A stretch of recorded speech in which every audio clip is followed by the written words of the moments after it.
It was shaping up to be a typical Sunday evening on November 22nd, 1987 in Chicago. As the sun set over the Windy City skyline, families across Chicagoland were winding down from the weekend. The smells of roast chicken and meatloaf still lingered from family dinners. Now, with full stomachs and tired bodies, residents were ready to relax in front of the television before Monday rolled around. In living rooms across the metro area, TVs flickered to life as Chicagoans got comfortable on couches and armchairs to enjoy some evening programming. After a full weekend, the looming work week was pushed to the back of people's minds. For now, residents were able to escape into their favorite shows. At Chicago's public television station WTTW, technicians were making final preparations for the night's broadcast schedule. On Sundays at 10 p.m. Central Time, the station always aired a new episode of the popular British science fiction show Doctor Who, which had gained a cult following since airing in the US. Loyal fans were already tuning their dials to catch the weekly time travel adventures of their favorite eccentric Gallifreyan. Meanwhile, across town at WGN Studios, producers and crew readied for the station's signature 9 o'clock evening news. WGN had long billed itself as Chicago's very own television station. Its flagship news hour had been a Windy City tradition spanning generations. Sports anchor Dan Roan sat shuffling papers on the studio desk, prepping to present highlights and analysis from that day's Chicago Bears football game. As one of the station's most popular and recognizable faces, the veteran sportscaster was ready to recap the on-field action and discuss the Bears' performance for loyal fans. At 9 p.m. sharp, WGN's iconic news theme sounded through television speakers citywide. TV screens came alive with the familiar sights and sounds of the station's nightly newscast. After the introduction from anchors Joel Daly and Joni Lum, viewers' attention turned to Dan Roan at the sports desk.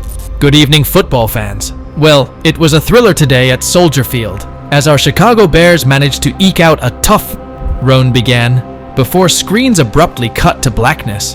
For 15 agonizing seconds, confused Chicagoans were left staring at nothing but empty darkness on their television screens.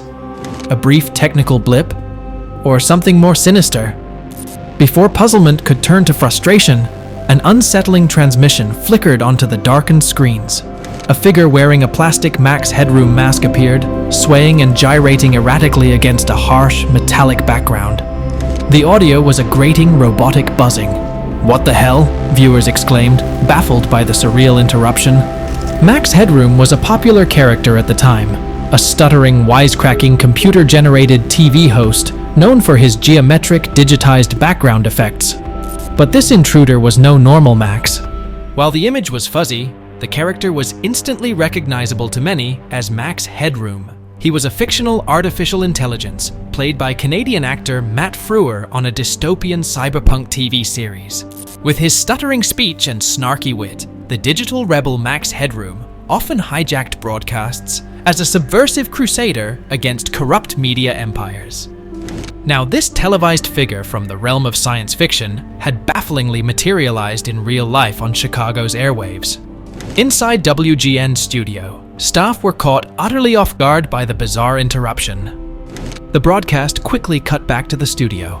A perplexed Dan Roan could only admit to audiences, "Well, if you're wondering what's happened, so am I." WGN engineers had managed to halt the intrusion after just 20 seconds by changing the station's transmission frequency. The sportscaster gamely picked back up with his commentary, unaware the stunt was far from over. In fact, the most brazen act was yet to come. Around 11:20 that night, viewers who had changed the channel to WTTW's airing of Doctor Who were set for an even ruder shock. The opening credits of Doctor Who were just beginning to roll when screens were suddenly seized by the familiar buzzing transmission. Once again, the rogue Max Headroom impersonator had returned, and this time, the signal takeover lasted a jaw-dropping 90 seconds. With the broadcast tower unmanned at the late hour, there were no WTTW engineers present to stop the commandeering of their signal. The garbled figure appeared again and launched into a bizarre video rant that grew increasingly unhinged and vulgar. "Nerds!" the garbled figure announced in a distorted voice. He held up a Coke can and mentioned the brand's slogan, seemingly taunting their competitor Pepsi, which featured Max Headroom as a spokesperson at the time. Without warning, he then mooned the camera, exposing his half-bare backside. The provocative stunt culminated with the masked man being spanked on screen with a fly swatter by a woman in a French-made costume, crying out, "Oh no, they're coming to get me. Make it stop." Before WTTW's broadcast abruptly resumed, as though nothing had happened. Understandably, phones lit up at the PBS station, with concerned citizens demanding answers about the utterly bizarre televised spectacle they had just witnessed. WTW technicians were helpless to stop the intrusion, as there was no one at the transmitter tower that late at night. The station was flooded with confused phone calls as viewers tried to make sense of what they'd just witnessed. It was now undeniable. The residents of Chicago had been expertly pranked by some extremely sophisticated broadcast intruders. In back-to-back signal takeovers, these brazen hackers had boldly commandeered the airwaves twice in the same evening. The audacious stunts left the public enthralled and sounded alarm bells at the highest levels. The Federal Communications Commission investigated, but could not determine who was responsible due to the difficulty of tracking the pirate transmission. Experts believed the prank required extensive technical skill and transmitting power from a location in sightline of the broadcast towers. However, no one ever took credit, and the culprits remained a mystery as the statute of limitations expired. In the aftermath, the Max Headroom broadcast intrusions became a topic of national fascination and speculation. The sheer boldness and technical skill the stunts must have required enthralled the public. Who were these rebellious upstarts who managed to disrupt the 6 o'clock news? Where did they get the expertise to override 2 broadcast towers in one night? And what was their true motivation? Harmless mischief-making or something more subversive? Engineers at the affected stations were powerless to stop the intrusions. The hackers had managed to override the broadcast signals using specialized equipment. Investigations by the FCC failed to uncover the pranksters' identities. The bizarre event sparked endless speculation in Chicago and beyond over who was behind it and why they did it. But the mystery remains unsolved to this day. As word of the unsolved mystery spread, it took on an almost mythic aura in popular imagination. The event had all the trappings of a riveting cyberpunk thriller. Shadowy hackers commandeering the airwaves, a dystopian AI figure brought chillingly to life, coded messages hidden in rambling technological anarchy.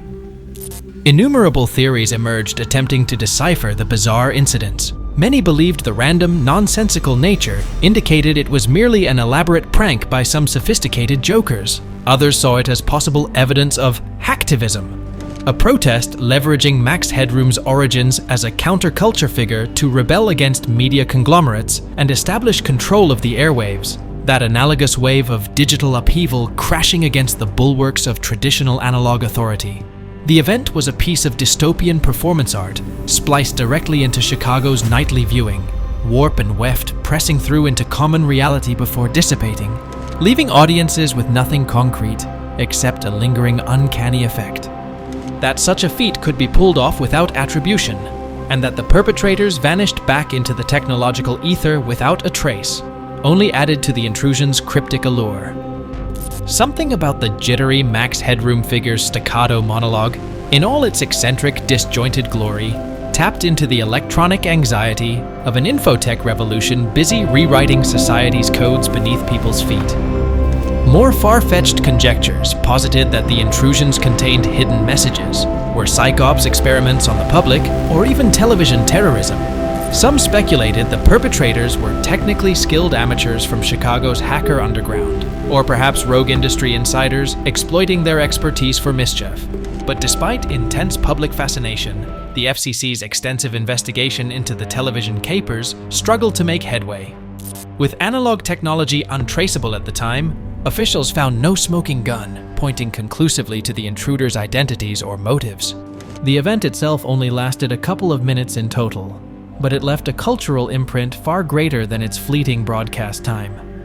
The Max Headroom hack became legendary in the early cyberpunk scene and hacking communities.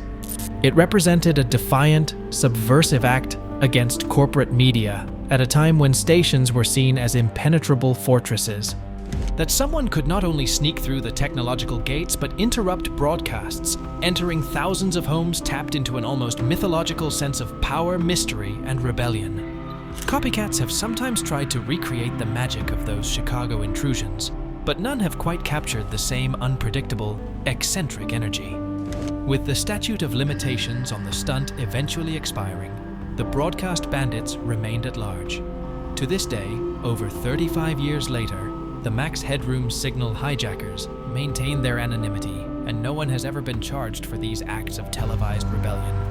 Yet even without the culprits being brought to justice, the surreal events had an enduring influence on the cultural zeitgeist. As word spread, the exploits became the stuff of legend, catapulting the mystery into iconic status and embedding it deep into the pop culture landscape. To many, the audacious pranks represented the perfect encapsulation of the 1980s cyberpunk ethos. Irreverent and rebellious, sticking it to the man with a healthy dose of absurdity. The stunts were admired for their anarchic spirit, creative moxie, and two-fingered salute to the establishment. Soon, references to the elusive Headroom pirates began appearing across media, from music to shows like The Simpsons. The mystery and mischief surrounding the unsolved case granted the Max Headroom character a new dimension as a legendary icon of technological counterculture and digital dissent. Today, over 3 decades later, the events of that baffling night in 1987 endure as some of television's most notorious unsolved mysteries. Somewhere out there, the cunning bandits who briefly hijacked Chicago's airwaves continue to lurk in anonymity. Their legacy lives on as seminal cyberpunk lore. A call to rebellion, creative deviance, and distrust of authority that presaged our modern digital age. For generations of pranksters and hackers, the exploits of those who rattled the establishment continue to inspire, and the story stands as a quintessential example of how often the most disruptive acts of roguish creativity can elude the grasp of law and order.